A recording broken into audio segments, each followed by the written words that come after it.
What's up? It's Cove and NotCalm from AchievementHunter.com. What's going on, folks? And this is Hearthstone, Heroes of Warcraft, a new product from Blizzard, and it's their new product in their digital drug line.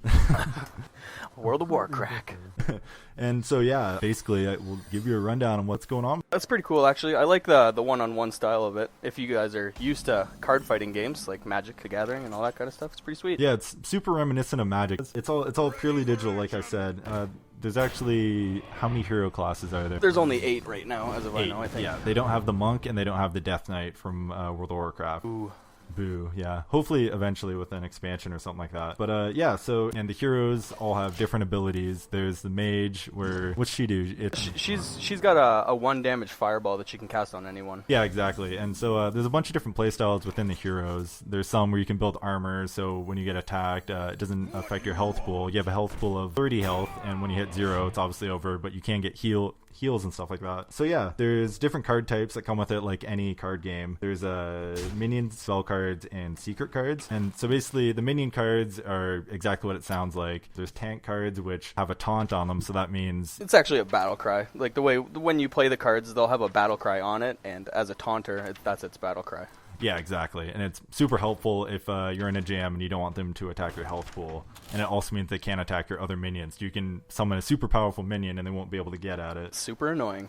Put those in your deck, folks. Super annoying, yeah. Yeah, so moving on, there's also, on top of all the cards, you can craft your own decks and craft cards, actually. You have a limit of 30 cards per deck, and there's actually a couple different ways you can make a deck. You can just make a deck manually, and that's more for people that really have a feel of how the game works and how they want their deck to work. But they also have a built-in card suggestion thing where... Never works out that great. It's a lot better than it sounds, but it's really not. Yeah, it doesn't work out that great, but it does give like the newbies of the game just a little idea of what they should be putting in their deck. And yeah, so you can card craft, which means that you can disenchant cards that you don't want, and it creates, I believe it's called Arcane Dust, right? Yep. Or Enchanting Dust, rather. Enchanting Dust, yeah. So you can disenchant cards and craft your own cards so that you don't have to wait to get cards out of booster packs or any other means. So it's actually kind of helpful. There's a lot of customization involved. So yeah, talking about booster packs, there's a couple different ways you can get them. You can buy them straight up with money. That kind of sounds like a pay-to-win model that a lot of games have been doing, but it actually doesn't affect you that much. Like, you can do it, but there's still the chance that you're going to get a bunch of completely useless cards. It really doesn't affect your chance to get something more rare than if you were to buy it through the gold system that's in-game. Yeah, exactly. And it's 100 gold. 100 gold per pack. 100 gold per pack. And which isn't really bad.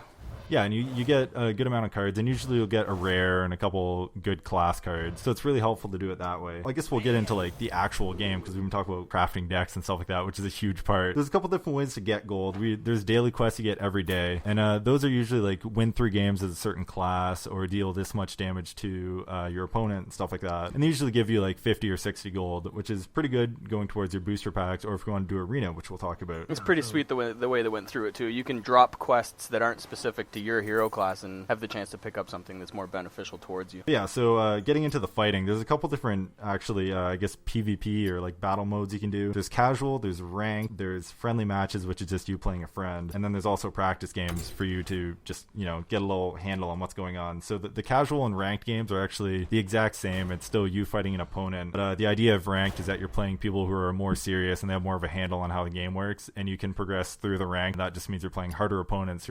And yeah, there's also another mode that I kind of touched on. It's called Arena. It's a really unique idea. Very interesting system. I like. Yeah, you have to pay gold to get in, or you can pay real money as well to get into play. It's 150 gold, and when you start, it gives you an option of 3 heroes to choose from, just 3 random heroes. So you're not playing your actual deck. So you pick a hero, and then from there, it gives you a selection of cards you have to choose. So it's super randomized, and sometimes you can really get ripped off on kind of what cards you want, and what cards you're big expecting. time. It's happened to me more than once. Yeah, you can't build the deck that you want to build, because sometimes you'll have it focused at the beginning. You're like, okay, I'm going to build it like this, but then you get none of the cards you needed for that certain build of your deck. So not to mention, you only get to pick from 3 champions, so you might not even get the champion you want to play with. Yeah, but the more wins you get, you unlock keys, and so the better the key you have, the better loot drops you get, and it's 3 losses and you're out. So you can be out very quickly, but you're guaranteed to get something no matter what. Your first game in the arena is complimentary too. But yeah, that's all we had to talk about for Hearthstone. It's free to play.